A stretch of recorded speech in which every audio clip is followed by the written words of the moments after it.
কিছুদিন আগেই railway recruitment board announce করেছিল যে রেলওয়ে গ্রুপ ডি পদে নিয়োগ হবে। শূন্যপদ 32,438 এবং বলা হয়েছিল যে শূন্যপদ আরও বাড়বে। এবং সবার মনে একটা ধারণা ছিল যে গ্রুপ ডি এর জন্য আইটিআই বাধ্যতামূলক। হ্যালো এভরিওয়ান, নাথ একাডেমিতে তোমাদের সবাইকে স্বাগত। আজকের ভিডিওতে আমি গ্রুপ ডি পদে নিয়োগের সমস্ত ডাউট ক্লিয়ার করে দেব, যেমন শূন্যপদ বেড়ে কত হলো, আইটিআই বাধ্যতামূলক কিনা, সিলেবাস কি, ইত্যাদি আরও অনেক কিছু। চলো শুরু করা যাক। প্রথমেই বলি, শর্ট নোটিফিকেশনে যেটা বলা হয়েছিল শূন্যপদ 32,438, সেটা বেড়ে হয়েছে 58,240টা। সুতরাং ভ্যাকান্সি অনেক বেড়ে গেছে এবং চাকরি পাওয়ার সুযোগও অনেক বেড়ে গেছে। সারা ভারতে 21টা রেলওয়ে রিক্রুটমেন্ট সেলের মাধ্যমে গ্রুপ ডি এর শূন্যপদের দরখাস্ত নেওয়া হবে। কোন ক্যাটাগরিতে কটা শূন্যপদ সেটা মূল বিজ্ঞপ্তিতে জানানো হবে। এবার বলি শিক্ষাগত যোগ্যতা কি লাগবে। বর্তমান রেলওয়ে বোর্ডের ডিরেক্টর ইউকে তিওয়ারি তিনি জানান যে রেলে গ্রুপ ডি পদের জন্য শিক্ষাগত যোগ্যতা দরকার মাধ্যমিক পাস অথবা আইটিআই পাস অথবা ন্যাশনাল অ্যাপ্রেন্টিসশিপ কোর্স পাস।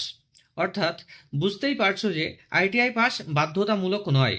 ভালো করে শুনে রাখো, আইটিআই পাস বাধ্যতামূলক নয়।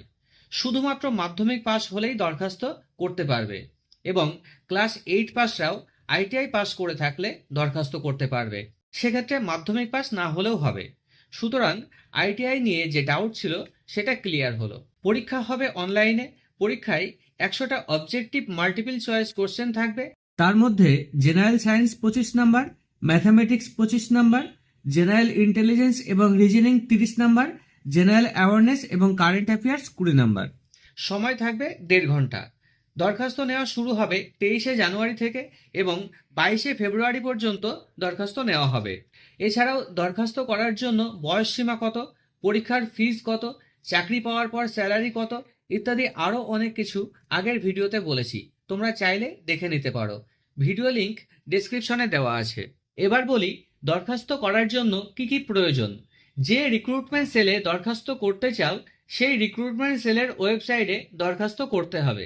বৈধ একটা ইমেল আইডি থাকতে হবে এবং পাসপোর্ট সাইজের রঙিন ফটো 20 থেকে 50 কেবির মধ্যে, সিগনেচার 10 থেকে 40 কেবির মধ্যে, তপশিলীদের ক্ষেত্রে কাস্ট সার্টিফিকেট 50 থেকে 100 কেবির মধ্যে ইত্যাদি স্ক্যান করে নিতে হবে জেপিইজি ফরম্যাটে।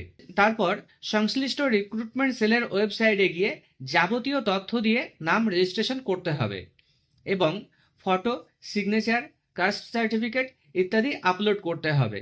তারপর পরীক্ষার ফি জমা করতে হবে। পরীক্ষার ফি কাদের জন্য কত টাকা লাগবে সব আগের ভিডিওতে বলা আছে, দেখে নিও।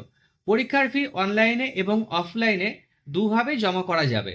অনলাইনে জমা দিতে চাইলে debit card, credit card, UPI বা নেট ব্যাংকিং এর মাধ্যমে পরীক্ষার ফি জমা দেওয়া যাবে। ফি জমা দেওয়ার পর system generated application form print out করে নিতে হবে। আশা করি পরীক্ষা সংক্রান্ত যাবতীয় তথ্য আমি তোমাদেরকে দিতে পেরেছি। আমাদের এই চ্যানেলে প্রতিদিন general knowledge, general science, general intelligence এবং রিজনিং এর ভিডিও আপলোড করা হয়, সেগুলো দেখো। এবং চ্যানেলে নতুন হয়ে থাকলে চ্যানেলটিকে সাবস্ক্রাইব করে বেল আইকনটি টিপে দাও এবং এখনই প্রস্তুতি নেওয়া শুরু করো। মনে রেখো, তোমার জন্য একটাই সিটের প্রয়োজন এবং তোমাকে সেটা অর্জন করতেই হবে। তো আজকের মতো এটুকুই। ভিডিওটা কেমন লাগলো কমেন্টে জানিও।